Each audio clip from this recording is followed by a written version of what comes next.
Well, we are now going to take a look at some examples of how we diagram a relative clause, also referred to as an adjective clause. So we have three examples. This will be our first example. It reads, the children watched the stuntman who tried to fly from atop their school building. Okay, so the first thing I want to do is I want to find my adjective for my relative clause. Sorry for that big, long, drawn out sort of what's going on here. My pen was upside down. Sorry, that makes it easier. All right, so I'm going to use this color here. So I'm looking for one of my either relative pronouns or a relative adverb, and that's where the clause is going to begin. So I think the very first thing I would do is just simply identify where the clause begins. So here's this word who, and that's a good starting point. And then I also know it starts there, and it might go all the way to the end of the sentence. It might stop because the sentence might then continue. So when I read it, just use your grammar guide. Your grammar one will tell you sort of where this thing ends. So it says, who tried to fly from atop their school building. All right, so that makes sense as one big complete thought. So this must be my adjective or my relative clause. The second thing I do is I try to figure out what noun is it modifying, and it has to be modifying a noun that's not underlined, meaning it has to be modifying a noun in this portion of the sentence over here, which says the children watched the stuntman. So it's an adjective clause, so it should be modifying a noun. Is it working as an adjective? So you have two nouns. You have children and you have stuntman, and it's a little weird for it to be describing the children. It's a little far away. It's probably modifying the stuntman. So I'm more likely going to be modifying this noun here. And the last trick that we have to sort of go through before I kind of get into a diagram is realizing this word who, this relative pronoun, I'm going to call him an RP for relative pronoun, is modifying or renaming this noun man, which basically means they're synonymous. They are the same. So I could put the word man in this part that here's in the orange and say man tried to fly from atop their school building, because basically they're the same thing. This is a pronoun for the word man, just like a pronoun he could be a pronoun for Mr. Marsh, or the pronoun it could be a pronoun for the word football. In this case, the who is a pronoun for the word man. So when we diagram it, we're going to diagram two separate clauses, and we're going to recognize that this clause, this adjective clause or relative clause, is going to be connected back to the word man. So let's diagram this part here, which is our main sentence, which is the children watched the stuntman. And you should typically have a sentence which could stand by itself. So the children watched the stuntman. It's pretty straightforward. You're going to have children watched and then direct object, stuntman. So I'm going to build this up here. So I have my subject, which is children.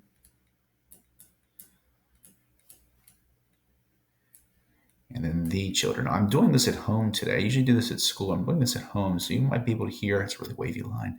You might be able to hear my really loud dishwasher in the background. My girls are out, so it's just me and the dog. Children watched what? And she is watching me, but she doesn't really usually make a sound. All right, so the children watched what? They watched man. And then we'd say the man, and then stunt man. Perfect. Okay.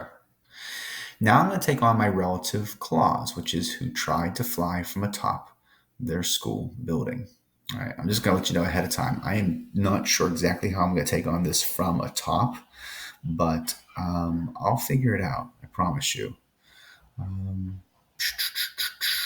Anyway, so I'd like to be completely honest. I don't always have the answers, and I even write these sentences. Let's take on this thing which says who tried to fly from atop their school building. So you can do side by side, one on top of the other one. You'll see in the book the author goes one on top of the other one, because really what's happening is just like these adjectives here on slanted lines, this relative pronoun is kind of trying to connect back to this word man. It's the man, it's a stunt man, and it's also a man who tried to fly from atop their school building. So these are all words describing that word man. These are all adjectivals if we want to go back to the title of our unit. So I'm going to diagram it down here because it is a clause, which means it should have a subject and it should have a verb. And I always anchor to my verb first, which is going to be tried.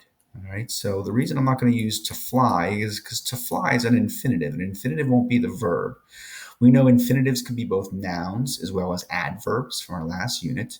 And if we tried doing that trick we learned last unit, I wouldn't say who tried in order to fly. It doesn't make sense. So I realized this must be one of those nominal infinitives. So I'm going to say tried what? Up on a tree. Kind of a slanty tree. And so it tried what? to fly. This looks like a prep phrase, from the building. So he's trying to fly from the building. So I'm going to say fly from building. And then their building. And then school building. We know the word school is a noun serving as an adjective. So I'm going to go ahead and flatten that. And now that I did that, do you realize I made a mistake back here? The word stunt is a noun. It's a stunt man. So look at that. I did not pick up on that at all. So let's just clean that mess up. I apologize. I wish I was a little brighter, more aware of that. So let's take this. I'm going to shorten that little line, go here and say it's a stunt man. All right. So once again, an adjective, but it's a noun serving as an adjective. So I flattened him. I guess the thing I'm worried about is this word atop. I'm trying to think of like how I would use the word atop. I'm thinking if atop is even a preposition, atop the mountain. Atop the mountain. I guess it is. I guess it is a preposition. I don't have my preposition list with me, but I'm thinking like I reached atop the mountain. I don't know. Well, I'm really tossed on this. I don't think it's a whole preposition, from atop, but it's from where? Atop their mountain. I really don't know what to do with the word atop. And I even wrote this silly sentence. All right. So I don't have an answer. It's a disaster of a video, isn't it, everybody? All right. So I'm going to say they're building school building. It's not a top building. That's just stupid. But from where? Atop. I'm going to put a top here. I don't think that's right. And so if you have a better solution, you go for it. I'm going to look it up in between videos I make tonight because that's going to bother me that I gave you a wrong answer. Anyway, lastly, what I have is this word who. And who has to serve some purpose in the sentence, very much like a noun clause. The word who has to fit somewhere. And so look what you have open. You have a place for the word for a subject, but there's an easier way of even figuring that out.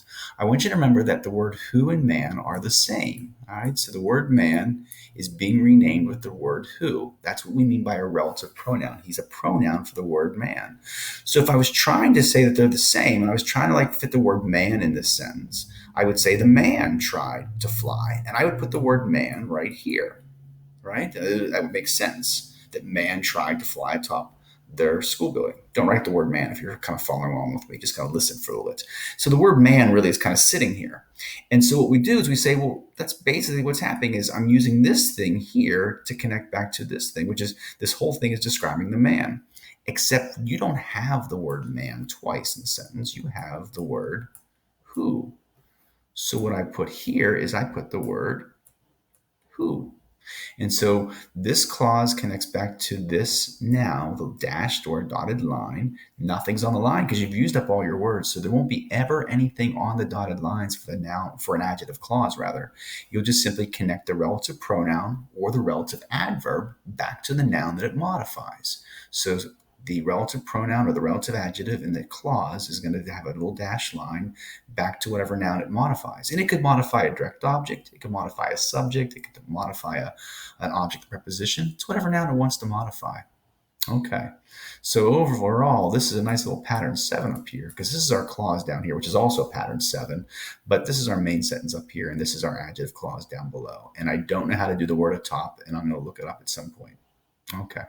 Let's pause and make a second video.